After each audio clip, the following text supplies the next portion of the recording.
All right, joining me on the What's Bruin hotline, I have Mark Anderson. He is the beat writer for UNLV football for the Las Vegas Review-Journal. He also happens to be the first vice president of the Football Writers Association of America. Hey, Mark, how you doing? Thank you for joining the What's Bruin show.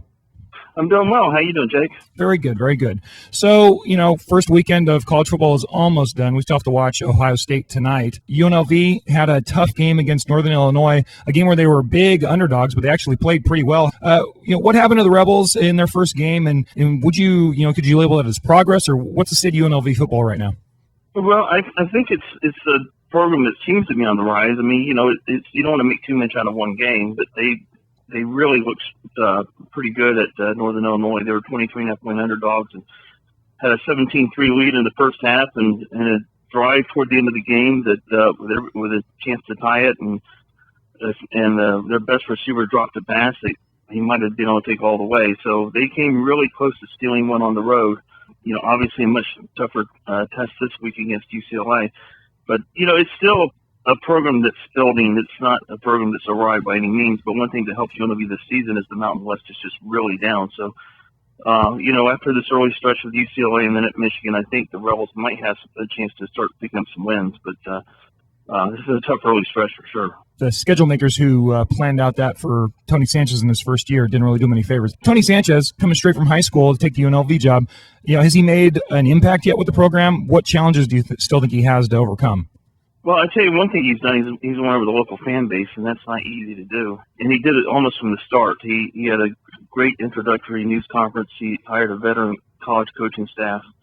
He's been really aggressive in recruiting and promising first recruiting class. He's already got 9 commitments for the 2016 class, including one that came in last night, a tight end from Oakland, California. So people are pretty excited. And then to have the debut he had Saturday night, I think really fired people up, because I think there was still that wait and see attitude of, he's done a lot of good stuff off the field, but what about on the field itself? And I think people are really encouraged by that game, but it's still going to take some time. He's not going to go win the Mountain West this season, but if he can use this season to sort of move forward to where they can become contenders in the conference the next 2 or 3 years, then that would be big. Are there unique challenges for coaching a football team, a Division I football team in Las Vegas? Well, the big thing are the facilities, and that's what's really been lacking. UNLV has tried every route. They've gone with the legend, which was John Robinson.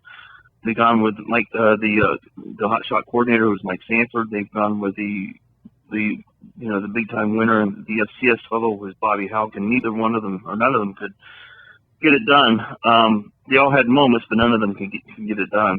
And so what's really lacking is facilities, and what UNLV's trying to get done is a new football facility on campus, which would be right by the practice field, and that would be a huge step forward. It would really help us, particularly in recruiting.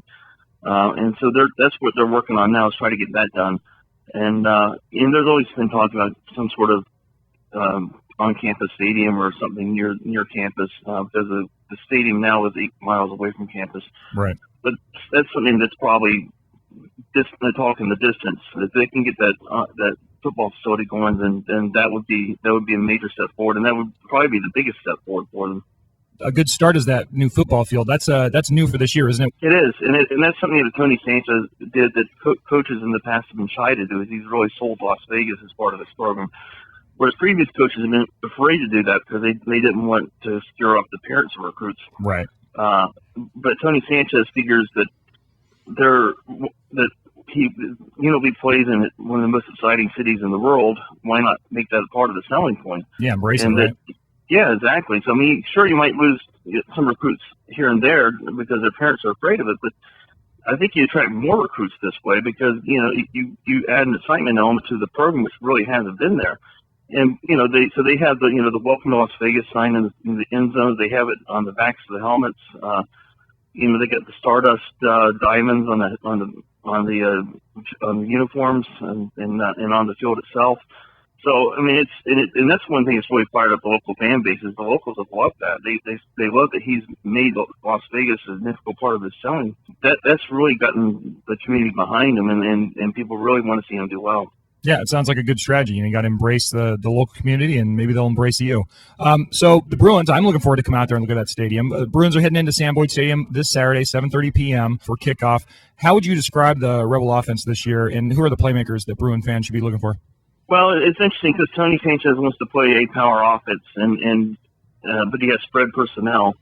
So it's kind of a hybrid of the two, where they spread it out, but they do try to run some power game. They've got a quarterback, Blake Decker, is a senior who's coming off a promising performance, threw for over 300 yards at Northern Illinois. Had a pretty good season last year in some ways. He threw for nearly 3,000 yards last year, but he also threw 18 interceptions. So that was the big question about him, is if he's improved his decision making. And I think that question's still out there. He got picked off one time at Northern Illinois and almost threw some other interceptions. So, I'm not sure that he's completely solved that, but he does have promise.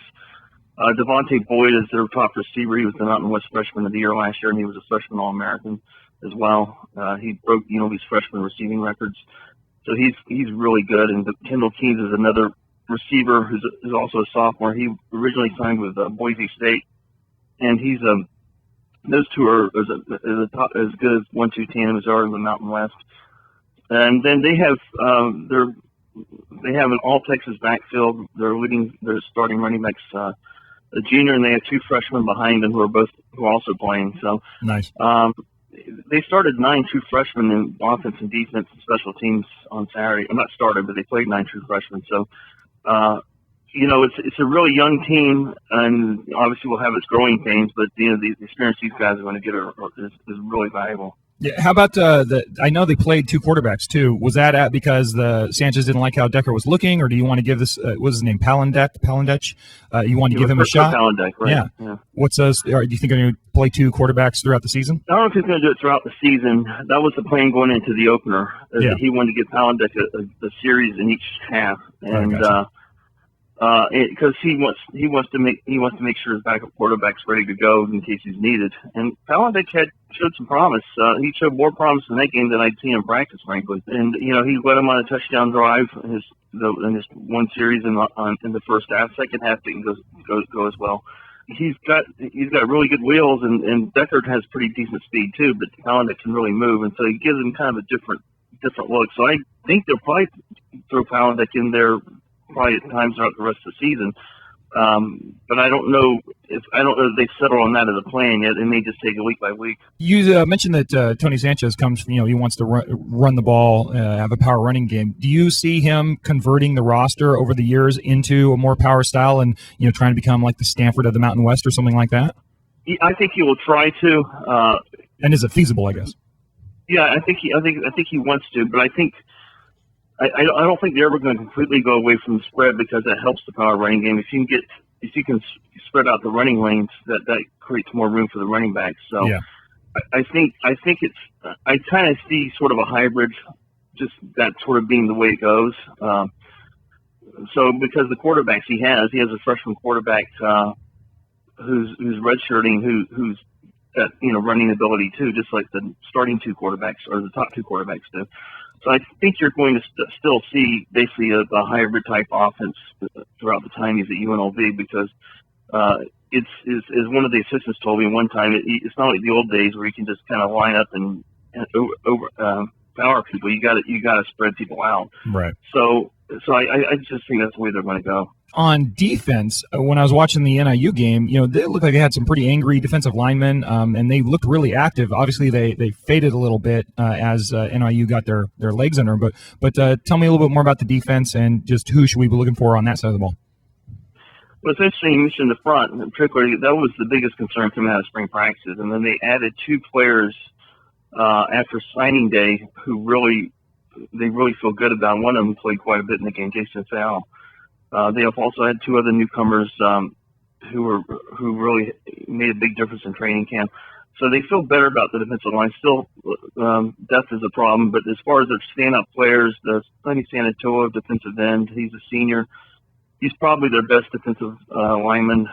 Talo Tolele, a linebacker, is their returning leading tackler, and he had a really strong opening game against Northern Illinois. Their best defensive back is a safety, Penny Bay, is also one of the best safeties in the Mountain West, and he led the team in tackles against Northern Illinois, and he also had a sack and forced a fumble. So those are the three who stand out. Defense is still a main concern. I mean, they played really well, as you mentioned, that first half, and then Northern Illinois went to a hurry-up offense right at the end of the first half, and it just seemed like the game changed forever at that point. Right. And UNLV just couldn't keep up. Northern Illinois scored 5 touchdowns in 6 series, and it just changed everything. So depth is a major problem. You saw it in that game where they just didn't have the backups to go in there and spell those guys and be effective. So it's going to be. I think that's going to be a season-long concern, and that's where they're really going to be hurt during the season. Is maybe they'll score some points, but will they be able to stop people too? I can't see them stopping Josh Rosen for 4 quarters. So I think that's going to be something that's going to have to really be addressed in recruiting more than anything. There won't be a fix this season. Yeah, very good. Hey, I really appreciate your time. Last question for you, Mark. You mentioned Josh Rosen, and I know Tony Sanchez has a brief history with Rosen. He actually faced him last year on his high school team. Has Sanchez, has he had a chance to mention his thoughts on Rosen's debut or anything in that vein? Well, he wasn't asked that right after the game about Rosen, and there's no media availability today. Oh, I got so you. Okay. his news conference is tomorrow, and that's going to be, I'm sure, the prime topic tomorrow. So. Yeah, of course. He'll definitely be asked about facing Rosen last year, and I'm sure Rosen's pretty fired up because Sanchez cost him a national championship. So right, yeah. I would imagine Rosen's using that as motivation in this game. So for anyone who thinks UCLA might be overlooking UNLV, Rosen probably isn't. So I can't tell you how happy we were to have you on the show, Mark. This has been Mark Anderson, the UNLV football beat reporter for the Las Vegas Review-Journal. You can read him on Twitter at MarkAnderson65. Thank you very much for joining the What's Bruin Show, Mark. Well, thanks for having me on. I enjoyed it too, and it just I'd say have me on any time, but I guess maybe next year at this time, right? Hey, man, absolutely. And hey, if we need any Mountain West information, you're the first one on my list, buddy. All right, thanks a lot, Jake. Take care of yourself. You too. Have a great day. Thanks. You too. Bye-bye.